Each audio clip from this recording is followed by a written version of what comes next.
भगवान की दी हुई दो अनमोल चीज़ें, दांत और जीभ, यदि ये दोनों ही स्वस्थ नहीं है तो हमारा पूरा शरीर जो अमूल्य है, या ऐसा कहा जा सकता है कि जिसकी कीमत करोड़ों में है, किसी काम का नहीं है। इसलिए दोनों का स्वस्थ होना अनिवार्य है। आज हमारे साथ TNA न्यूज़ स्टूडियो में है ऑर्थोडोंटिस्ट डॉक्टर अंजू गोयल, जो हमें बताएंगी कि कैसे ऑर्थोडोंटिक ट्रीटमेंट एक समय पर कंपलसरी हो जाता है हम सबके लिए। मैम, आपका बहुत बहुत स्वागत है TNA न्यूज़ स्टूडियो में। Thank you very much. Ma'am, एक दिल छू लेने वाली मुस्कुराहट और सुंदर चेहरे के पीछे का राज क्या मेकअप है या फिर एक अच्छी ओरल हेल्थ? एक अच्छी ओरल हेल्थ उसका राज है, क्योंकि अगर आपकी ओरल हेल्थ अच्छी होगी या आपके ऑर्थोडोंटिकली अगर टीथ करेक्ट होंगे तो आपके फेशियल लुक अच्छा होगा, तो आप ज़्यादा कॉन्फिडेंस से किसी के साथ बातचीत कर सकते हो। कहीं पे भी जाओ तो भी आप कॉन्फिडेंस से अपना प्रेजेंटेशन कर सकते हो। तो अपनी ओरल हेल्थ और अपना ओरल हाइजीन ज़्यादा इम्पोर्टेंट है। जी मैम। मैम, ऑर्थोडोंटिक ट्रीटमेंट के बारे में मैं आपसे जानना चाहूँगी कि ये क्या है, इसके फ़ायदे क्या हैं और साथ ही आपकी ओवरऑल हेल्थ पर क्या प्रभाव डालता है, आपके सेल्फ कॉन्फिडेंस को कैसे बढ़ाता है? देखो, जैसे ऑर्थोडोंटिक ट्रीटमेंट सिर्फ लोगों को ऐसा ही भ्रम होता है कि सिर्फ हमारे दांत को करेक्ट करता है, पर ऐसा नहीं है। ऑर्थोडोंटिकली जब भी हम ट्रीट करते हैं पेशेंट को तो हमारे दांत को भी करेक्ट करता है और हमारे हमारे जॉ कभी रॉन्ग डायरेक्शन में डेवलप हो रहे हैं या हो चुके हैं उसको भी वो करेक्ट करता है। तो ओवरऑल अपना फेशियल प्रोफाइल, फेशियल लुक और सारे टीथ सब चीज़ों को करेक्ट करता है। जी मैम। मैम, आप एक मरीज़ में कैसे पता लगाते हैं कि इसको पर्टिकुलर ऑर्थोडोंटिक की ही समस्या है, और उसके बाद में समस्या का आप समाधान कैसे करते हैं कि उसको एक्चुअल इसी ट्रीटमेंट की ज़रूरत है? जैसे अगर हमारे पास कोई भी पेशेंट आते हैं तो हम पहले तो ओरल चेकअप करते हैं, फिर पेशेंट के एक्सरेज लेते हैं, स्कैनिंग करते हैं, तो वो सब चीज़ों से हम पता लगाते हैं कि एक्चुअल पेशेंट को क्या प्रॉब्लम है, और फिर वो एक्सरेज और सबका क्यूमुलेटिव रिपोर्ट आता है। फिर उस हिसाब से हम डिसाइड करते हैं कि ये पेशेंट में ये ट्रीटमेंट की ज़रूरत है, ये पेशेंट में ये ट्रीटमेंट की, तो उस हिसाब से हम हर एक पेशेंट की हर एक पेशेंट की ट्रीटमेंट मोडालिटीज़ अलग अलग हो जाती है। जी मैम। मैम, जब दांतों की समस्या जब आती है तो लोग बहुत डर जाते हैं, वो डेंटिस्ट के पास में जाने से बहुत घबराते हैं। तो मुझे बताइए कि एक ऑर्थोडोंटिक ट्रीटमेंट को लेकर जो मिथ्स हैं, जो मिसकंसेप्शन है, वो क्या हैं और आप उसे कैसे दूर करना चाहेंगे? जैसे कि जनरली पेशेंट हमारे पास आते हैं तो कभी कभी क्या होता है कि पेशेंट को ऐसे होता है कि ट्रीटमेंट तो सारे दांत मुंह में आ जाएंगे परमानेंट, उसके बाद ही ट्रीटमेंट पॉसिबल है, पर जबकि ऐसा नहीं है। जैसे कि छोटे बच्चों में भी हम ऑर्थोडोंटिक ट्रीटमेंट कर सकते हैं और बड़ों में भी कर सकते हैं।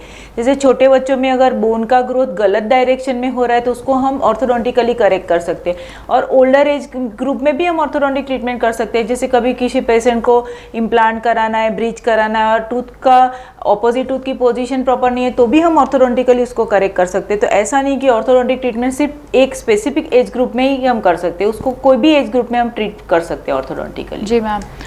मैम, हमने सुना है कि रेगुलर बॉडी चेकअप एक पर्टिकुलर टाइम पीरियड के बाद में करवाना चाहिए, तो मुझे बताइए कि आपका डेंटल चेकअप भी एक रेगुलर तरीके से आपको करवाने की ज़रूरत होती है, इसके बारे में कुछ बताइए। जैसे dental checkup regular at least 6 months में एक बार तो बच्चों का कराना ही चाहिए, और रेगुलर सब लोगों को एक बार 6 मंथ्स में एक बार कराना चाहिए, ताकि अगर आपके दांतों में कहीं कैरीज हो रही है, कैलकुलस एक्यूमुलेशन हो रहा है, तो वो सब हम जब हो स्टार्टिंग पॉइंट से ही हम उसको ट्रीट करें तो ज़्यादा डिफ़िकल्ट ना हो जाए ट्रीटमेंट, और ईजीली ट्रीटमेंट हो सकती है। जी मैम। मैम, दांतों की तकलीफ़ जब कोई लेकर आता है, वो पहले ही सवाल होता है कि ट्रीटमेंट के दौरान मुझे दर्द होगा कि क्या, कुछ उससे बहुत ज़्यादा लोग डरते हैं। तो मुझे बताइए कि अभी कैसी टेक्नोलॉजी एडवांस हो गई है कि आपको जब आप ट्रीटमेंट करवा रहे हैं तो आपको बिल्कुल भी उससे दर्द नहीं होगा? जैसे हम ऑर्थोडोंटिकली ट्रीटमेंट करते हैं पेशेंट्स की, तो शुरुआत के एक आध दिन स्लाइट माइल्ड पेन पेशेंट को रहता है, पर अभी जो एडवांस ब्रेसिस आए हैं उसमें वो सब भी एकदम कम हो गया कि वो भी पेन नहीं होता, और उससे भी एडवांस जो अलाइनर्स आ गए हैं तो अलाइनर्स में तो वो सब चीज़ें हो ही नहीं होती है कि लाइक जिसे भी पेशेंट अलाइनर्स पहनते हैं तो उसको वो पेन और डिस्कम्फर्ट वो सब चला गया है। तो अभी जितना भी एडवांसमेंट आया उससे पेशेंट का कंफर्ट ज़्यादा अच्छा हो गया है। जी मैम, ऑर्थोडोंटिक ब्रेसेस के बारे में मैं जानना चाहूँगी कि क्या वो पेनफुल रहता है और क्या मतलब प्रोसेस रहता है उसका? ऑर्थोडोंटिक ब्रेसिस में क्या बहुत सारी वैरायटी होती है, जैसे कि मेटल ब्रेसिस होते हैं, सिरामिक होते हैं, लिंगुअल ब्रेसिस होते हैं, सेल्फ लाइगेटिंग होते हैं और अलाइनर्स होते हैं। अभी जितना भी एडवांस ब्रेसिस में जाते हैं तो उसमें पेन कम होता है, फिर सिटिंग कम हो जाती है। जैसे हम सेल्फ लाइगेटिंग टेक्निक में जाते हैं तो रेगुलर 3 मंथ्स में भी एक बार जाओ तो चले, तो जैसे आउटस्टेशन वाले पेशेंट्स के लिए वो ज़्यादा अच्छा है। और जो पेशेंट को ऐसा है कि मेरा फेशियल लुक भी चेंज ना हो और मेरा कॉन्फिडेंस भी ड्यूरिंग होल ट्रीटमेंट प्रॉपर रहे, तो अलाइनर्स में भी जा सकते हैं, जिसमें कि कोई ब्रेसिस नहीं है, जिसमें सिर्फ पतली सी ट्रांसपेरेंट प्लेट होती है जिससे ट्रीटमेंट होता है, जिससे कि सामने वाले को पता भी नहीं चलता कि आपका कोई ट्रीटमेंट हो रहा है। जी मैम, ऑर्थोडोंटिक जो ट्रीटमेंट रहता है उसको कॉस्मेटिक पर्पस से ही लोग करवाते हैं या फिर इसका एक नेसेसरी चीज़ है या उसका फंक्शनल क्या होता है उसका? ऑर्थोडोंटिक ट्रीटमेंट दोनों तरीके से होता है, जैसे कि एक ग्रुप होता है जिसको कॉस्मेटिकली ज़रूरत होती है और एक ग्रुप होता है जिसको फंक्शनली ज़रूरत होती है। जैसे कुछ पेशेंट को कॉस्मेटिक, जैसे लुक्स उसका अगली है बिकॉज ऑफ द टीथ और जॉज, तो वो करेक्शन करते हैं तो वो कॉस्मेटिकली हो गया। और जो पेशेंट को जैसे कि जॉज एकदम रॉन्गली डायरेक्शन में ग्रोथ हो गए हैं और उसको करेक्शन करना है तो वो उसका फंक्शनलिटी हो गया, कि जैसे कभी रॉन्ग डायरेक्शन में जॉज का ग्रोथ हुआ या तो डीप बाइट हुआ तो उनको टीएम जॉइंट में पेन होता है, या तो ग्राइंडिंग हो रहे हैं टीथ, तो वो फंक्शनली ज़रूरत हो जाती है। तो कभी कभी उसकी वजह से स्पीच में इश्यू होते हैं, प्रॉपर प्रोनाउंसिएशन ऑफ वर्ड्स नहीं हो पाता है, तो उसके लिए भी फंक्शनलिटी के लिए भी काफ़ी ज़रूरत होती है। तो मतलब दोनों चीज़ों में काम में आता है ऑर्थोडोंटिक ट्रीटमेंट। हम ऐसे कहते हैं कि precaution is better than cure. आपके पास में ऐसे भी मरीज़ आते होंगे जो एक लेवल क्रॉस करने के बाद वो ट्रीटमेंट करवाने के लिए आते हैं, तो एक मरीज़ को आप क्या बोलना चाहेंगे कि आपको अगर ये पर्टिकुलर ये सिम्टम्स हो रहे हैं स्टार्टिंग स्टेज पर ही, तो आप उसका जल्दी से जल्दी उसको उपचार करें? क्या आप कुछ आइडेंटिफाई कैसे कर पाएँ कि आपकी अभी ओरल हेल्थ ख़राब होने वाली है? जैसे कि ऑर्थोडोंटिक हेल्थ के लिए देखें तो अगर पेशेंट अगर घर पे देखते हैं कि भाई इनके जॉ बराबर नहीं है, जैसे ऊपर का जॉ बहुत बार है, नीचे का जॉ बहुत बार है, या तो दांत बहुत टेढ़े मेढ़े बार है, तो उनको वो जो नोटिस करते हैं तुरंत उनको डॉक्टर को दिखाना चाहिए और उनको प्रॉपर डॉक्टर को दिखाना चाहिए। जैसे कि ऑर्थोडोंटिक प्रॉब्लम है तो ऑर्थोडोंटिस्ट को ही दिखाओ ताकि वो प्रॉपरली जज करे और प्रॉपर डायरेक्शन में ट्रीटमेंट होती है। कभी कभी क्या पेशेंट डेंटिस्ट को दिखाते हैं और कभी कभी वो मिसगाइड हो जाते हैं कि जैसे कि ट्रीटमेंट अभी ज़रूरत नहीं है, लेट ज़रूरत है, जबकि उनको जो रॉन्ग डायरेक्शन में बोन की ग्रोथ हो रही है उस टाइम पे 7-8 साल में ट्रीटमेंट की ज़रूरत होती है और पेशेंट आते हैं 14 साल के बाद, तो उस टाइप के पेशेंट फिर सर्जिकल ट्रीटमेंट में चले जाते हैं। इसलिए जितने जल्दी दिखाएं उतना ही अच्छा और प्रॉपर डायरेक्शन में ट्रीटमेंट होता है। जी मैम, जब हम बच्चों की बात करते हैं तो बच्चों को लेकर अपने माता पिता जो है वो कैसे सावधान रहें या फिर कैसे उनको गाइड करें कि आप आपकी ओरल हाइजीन को अच्छा रखो, और कैसे ओवरऑल हेल्थ डेंटल हेल्थ को कैसे वो उनकी एक एक्सट्रीम लेवल क्रॉस करने से पहले ही वो कैसे उसकी ओरल हेल्थ को ठीक कर सकते हैं? जैसे कि पेरेंट्स को हर एक बच्चे को डेली इंस्ट्रक्शन देनी चाहिए कि एटलीस्ट मॉर्निंग और नाइट दोनों टाइम तो एटलीस्ट बच्चों को ब्रश करवाना चाहिए और रेगुलरली 6 मंथ्स में फॉलोअप करो डेंटिस्ट का, कि जैसे कि अगर दांत थोड़ा सा भी सड़ रहा है तो उसकी केयर करो, फ्लोराइड कंटेनिंग टूथपेस्ट यूज़ करो, छोटे बच्चे तो वो सब चीज़ों का ध्यान रखें तो बच्चों की ओरल हेल्थ अच्छी रहती है, टीथ की भी हेल्थ अच्छी रहती है और सडन नहीं होती है, कैलकुलस डिपोजिशन नहीं होता है। इसलिए प्रॉपर चेकअप करते रहे और छोटी छोटी ट्रीटमेंट कराते रहे ना तो बड़ी ट्रीटमेंट कराने की नौबत नहीं आती है। जी मैम, आपका इस प्रोफेशन में बहुत ज़्यादा एक्सपीरियंस रह चुका है, कुछ आप कोई ऐसा केसेस जो आप हमारे दर्शकों से शेयर करना चाहें जिससे कि वो ये चीज़ सुनकर अपने ओरल हेल्थ का मतलब ज़्यादा ध्यान रखें?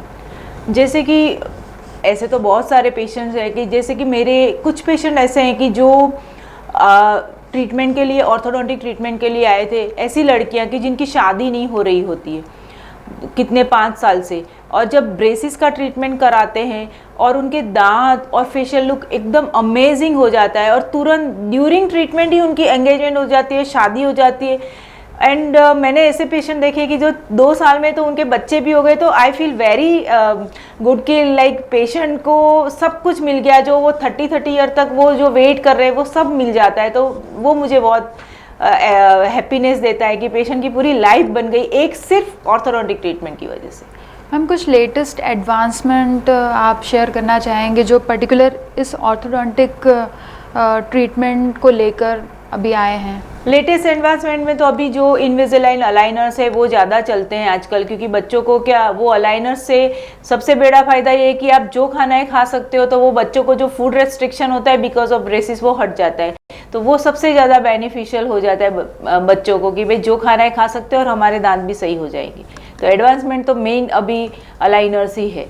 जी मैम कुछ ऐसे पॉइंट्स आप बताइए जिससे आप आपके ओरल हेल्थ को ख़राब होने से बचा सकें और डेली रूटीन में आपको फॉलो करना ही है, चाहे वो बच्चा हो चाहे वो बड़ा हो। देखो, जैसे कि डेली रूटीन में अगर आप 3 टाइम ब्रश करते हो तो बेस्ट है, पर मिनिमम 2 टाइम तो ब्रश करना है। माउथ वॉश रेगुलरली यूज़ करो। अगर फूड लॉजमेंट होता है तो उसको प्रॉपरली मैनेज करो, ताकि फ्लॉस यूज़ करो, ताकि आपका जो बेसिक टूथ स्ट्रक्चर का जो प्रॉब्लम है वो एटलीस्ट सॉल्व हो जाए। जैसे काफ़ी बच्चों का जो फ्लोराइड कंटेंट, जैसे केरीज बहुत बार हो रही है, तो फ्लोराइड कंटेनिंग टूथपेस्ट यूज़ करो ताकि उसका वो सारे प्रॉब्लम सॉल्व हो जाए। तो बच्चों की ओरल हेल्थ ओवरऑल मेंटेन है। और बड़ों को तो समझदार है तो उनको ब्रशिंग रेगुलर करो, माउथ वॉश रेगुलर करो और रेगुलर फॉलोअप करो ऑर्थोडोंटिस्ट का, तो डेंटिस्ट का, तो आराम से ओरल हेल्थ अच्छे से मेंटेन होगी ही। हम क्या मैसेज देना चाहेंगे जो आज हमारे इंटरव्यू को देख रहे हैं? जो देख रहे हैं उनको यही बोलूँगी कि अच्छे से बस अपने टीथ की और ओरल हेल्थ अच्छी मेंटेन रखो, ताकि आपको आगे जाके दांतों के बड़े बड़े प्रॉब्लम सॉल्व नहीं करने पड़े। जैसे छोटे छोटे प्रॉब्लम अगर आप छोटी छोटी ट्रीटमेंट करवा लोगे तो आप बड़े बड़े खर्चों से बच जाओगे, जैसे कि इम्प्लांट कराना पड़े या बड़ा ब्रिज कराना पड़े। उससे अच्छा है कि छोटी छोटी केरीज करेक्ट कर लो या छोटा छोटा स्केलिंग करवा लो, ताकि आगे जाके फ्लैप सर्जरी नहीं करानी पड़े। मतलब स्मॉल प्रॉब्लम सॉल्व करो तो बड़े बड़े प्रॉब्लम को सॉल्व भी नहीं करना पड़े और आपके खर्चे भी बच जाए और इजी गोइंग और डेंटल ट्रीटमेंट से आप बाहर निकल जाए। Ma'am thank you so much. Thank you very much.